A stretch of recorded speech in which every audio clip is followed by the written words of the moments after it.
Assalamualaikum warahmatullahi wabarakatuh. Perkenalkan, kami dari kelompok 4 Teologi Islam ingin mempresentasikan hasil diskusi kelompok kami mengenai sekte Khawarij dan Murji'ah. Anggota kelompok kami: 1. Aldira Aditya, 2. Debbie Tiara Wulandari, 3. Miftahul Jannah. Sekte Khawarij. Khawarij merupakan aliran teologi tertua dalam Islam, berasal dari bahasa Arab khoroja, yang berarti keluar, muncul, timbul, atau memberontak. Khawarij dalam terminologi ilmu kalam adalah suatu sekte atau kelompok atau aliran pengikut Ali bin Abi Thalib yang keluar meninggalkan barisan karena ketidaksepakatan terhadap keputusan Ali yang menerima arbitrase tahkim dalam perang Siffin pada tahun 37 Hijriah atau 648 Masehi dengan kelompok bukhat pemberontak Muawiyah bin Abu Sufyan perihal persengketaan khalifah. Sejarah singkat Khawarij.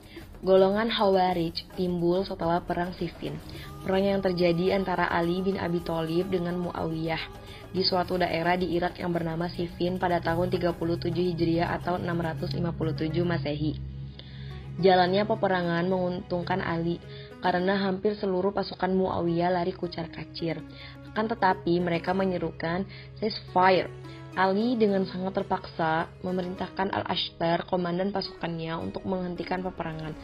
Namun sebagian di antara pasukan Ali ada yang tidak suka menerima ajaran tahkim tersebut, karena mereka menganggap bahwa orang yang mau berdamai ketika perang adalah orang yang ragu akan pendiriannya dalam kebenaran peperangan yang ditegakkan.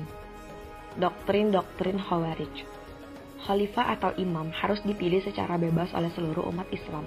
Khalifah tidak harus berasal dari keturunan Arab. Dengan demikian, seorang muslim berhak menjadi khalifah apabila sudah memenuhi syarat. Khalifah dipilih secara permanen selama yang bersangkutan bersikap adil dan menjalankan syariat Islam. Ia harus dijatuhkan, bahkan dibunuh jika melakukan kezaliman. Khalifah sebelum Ali adalah sah, tetapi setelah tahun ke-7 masa kekhalifahannya, Utsman radhiyallahu anhu dianggap menyeleweng. Khalifah Ali adalah sah, tetapi setelah terjadi arbitrase tahkim, ia dianggap telah menyeleweng. Seseorang harus menghindar dari pemimpin yang menyeleweng. Muawiyah dan Amr bin al-Ash serta Abu Musa al-Ash'ari juga dianggap menyeleweng dan telah menjadi kafir. Seseorang yang berdosa besar tidak lagi dianggap muslim sehingga harus dibunuh. Yang lebih anarkis, mereka menganggap bahwa orang muslim dapat menjadi kafir apabila ia tidak mau membunuh muslim yang telah dianggap kafir dengan resiko ia menanggung beban harus dilenyapkan. Adanya wa'ad dan wa'id, orang baik yang harus masuk surga sedangkan orang jahat harus masuk ke dalam neraka. Sekte-sekte dalam Khawarij.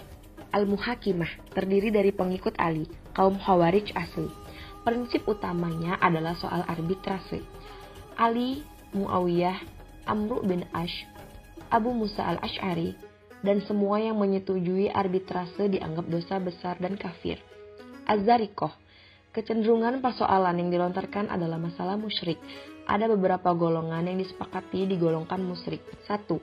Semua orang Islam yang tidak sepaham dengan golongannya. 2. Sepaham tapi tidak mau berhijrah. 3. Golongan yang tidak mau hidup di lingkungan mereka. Selanjutnya, sekte-sekte dalam Khawarij ada najidat. Pokok-pokok pemikiran mereka antara lain: yang pertama, pelaku dosa besar bukan kafir dan tidak kekal di neraka. Bila golongannya melakukan dosa besar, maka akan mendapat siksa dan kemudian akan ke surga. Yang kedua, dosa kecil akan berubah menjadi dosa besar jika dilakukan terus-menerus dan pelakunya bisa menjadi musyrik. Yang ketiga, seorang yang mengerjakan hal haram dan tidak mengetahui keharamannya maka dapat dimakfu. Dan yang terakhir, muslim harus mengetahui haramnya membunuh muslim lainnya. Selanjutnya ada Surfiyah. Pendapat paham Surfiyah antara lain: tidak setuju bila anak-anak kaum musyrik dibunuh. Yang kedua, kaum mukmin yang tidak hijrah tidak digolongkan kafir. Yang ketiga, daerah Islam di luar daerah Surfiyah bukan daerah yang harus diperangi. Yang keempat, dalam peperangan, anak-anak dan wanita tidak boleh dijadikan tawanan. Dan yang terakhir, orang yang berdosa besar tidak musyrik. Selanjutnya ada Al-Jaridah. Beberapa pemikirannya: yang pertama, berhijrah bukan suatu kewajiban, tetapi suatu kebajikan. Yang kedua, kaum Ajaridah tidak wajib hidup di lingkungannya. Yang ketiga, harta rampasan perang yang boleh diambil adalah harta orang yang mati terbunuh. Selanjutnya, tidak ada dosa turun-menurun dari seorang ayah yang musyrik kepada seorang anak. Yang terakhir, surat Yusuf bukanlah bagian dari Al-Quran, karena berisi tentang masalah percintaan, dan menurutnya, Al-Quran tidak mungkin membawakannya. Lalu selanjutnya ada ibadiyah. Ajaran-ajaran ibadiyah antara lain, yang pertama, Muslim yang tidak sepaham, tidak mukmin dan tidak pula musyrik, tetapi kafir. Membunuhnya haram dan syahadatnya pun dapat diterima. Kedua, daerah tauhid, yaitu daerah yang mengesahkan Allah, tidak boleh diperangi, walaupun tempat itu ditempati oleh Muslim yang tidak sepaham dengan mereka. Selanjutnya, harta rampasan perang hanyalah kuda dan senjata. Sekte Murji'ah. Firqah Murji'ah berlatar belakang politik. Sewaktu pusat pemerintah dipindah ke Damaskus, maka mulai kurang taatnya beragama di kalangan penguasa Bani Umayyah, berbeda dengan Khulafaur Rasyidin. Tingkah laku penguasa semakin kejam, sementara umat Islam bersikap biasa saja. Timbul persoalan, bolehkah umat Islam berdiam saja dan mewajibkan taat kepada khalifah yang dianggapnya zalim? Orang-orang Murji'ah berpendapat bahwa seorang muslim boleh saja sholat di belakang seseorang yang soleh ataupun di belakang orang yang fasik, sebab penilaian baik dan buruk itu dari Allah. Soal ini mereka tangguhkan, dan karena itu mereka dinamakan golongan Murji'ah, yang berarti melambatkan atau menangguhkan tentang balasan Allah sampai akhirat nanti. Sejarah singkat Murji'ah. Dipandang dari sisi politik, pendapat golongan Murji'ah memang menguntungkan penguasa Bani Umayyah, sebab dapat membendung kemungkinan terjadinya pemberontakan terhadap Bani Umayyah. Sekalipun khalifah dan pembantu-pembantunya itu kejam, sebab mereka muslim juga, pendapat ini berbeda dengan pendirian golongan Khawarij yang mengatakan bahwa berbuat zalim, berdosa besar, itu adalah kafir. Pada masa pemerintahan Umar bin Khattab, beberapa daerah takluk ke dalam kekuasaannya. Syria pada tahun 638 Masehi, disusul Mesir pada 641 Masehi, lalu Persia 642 Masehi jatuh ke tangan umat Islam. Sehingga ada 3 kerajaan besar yang kaya dan tinggi peradabannya masuk ke dalam kekuasaan Islam. Masing-masing daerah ini menjadi wilayah gubernur dengan pusat wilayah tetap di Madinah. Setiap daerah dipimpin oleh gubernur.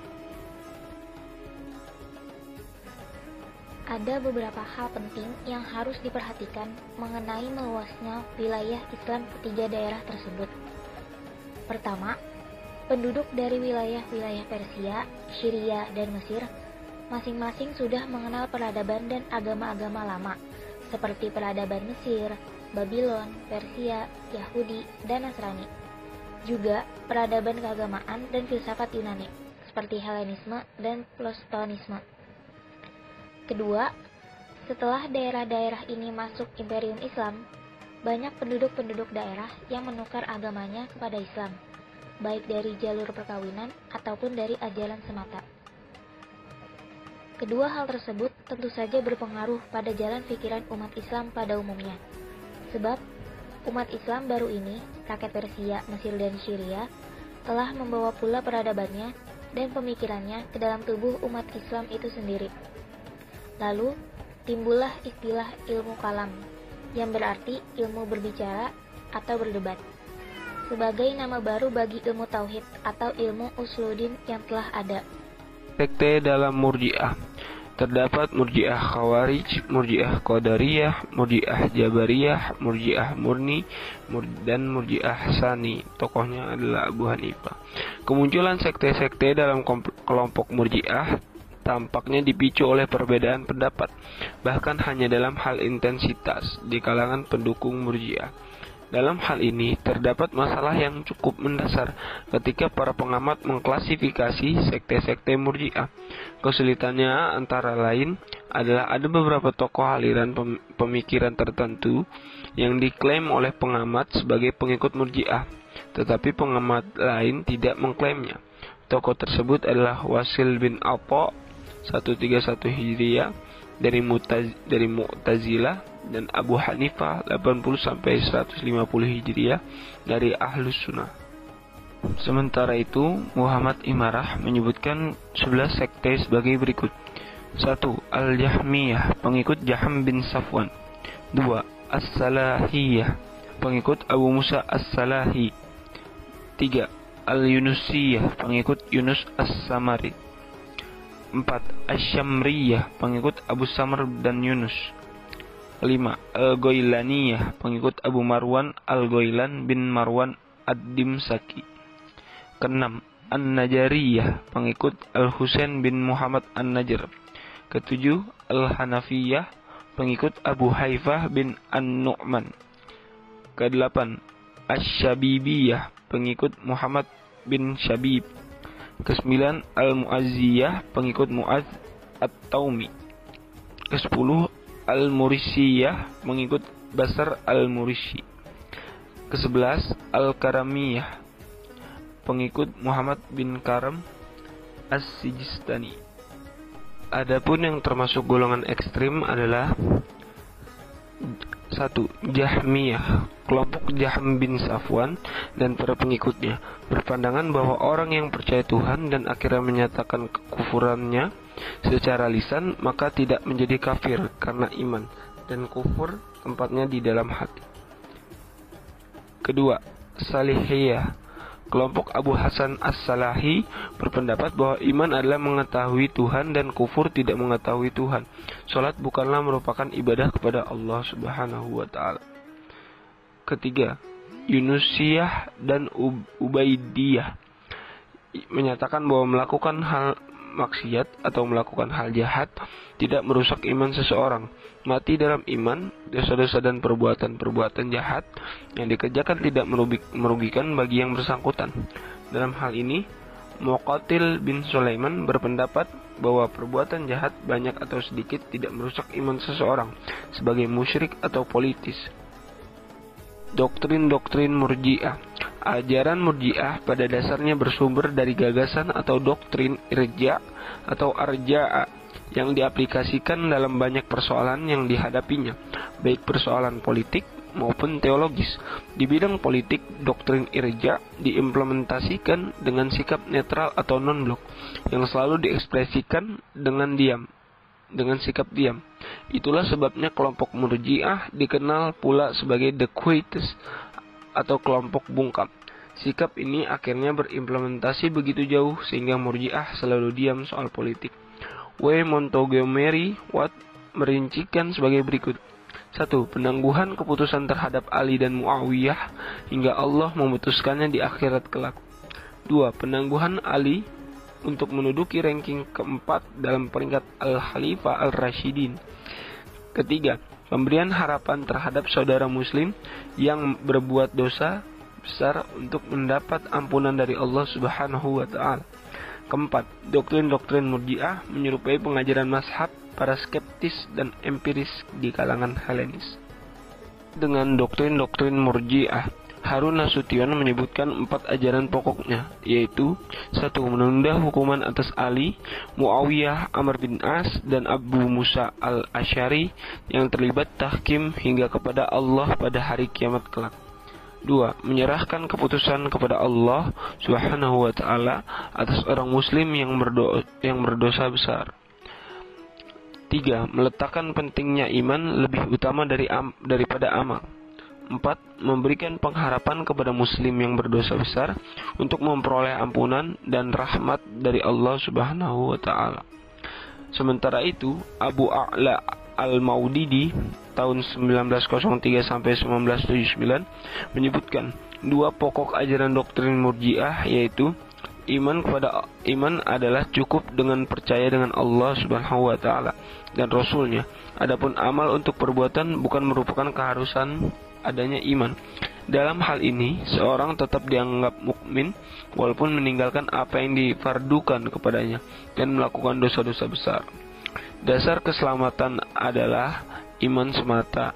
Selama masih ada iman di hati, setiap maksiat tidak dapat mendatangkan mudarat ataupun gangguan atas seseorang untuk mendapatkan pengampunan. Manusia menjauhkan diri dari syirik dan meninggal dalam keadaan tauhid.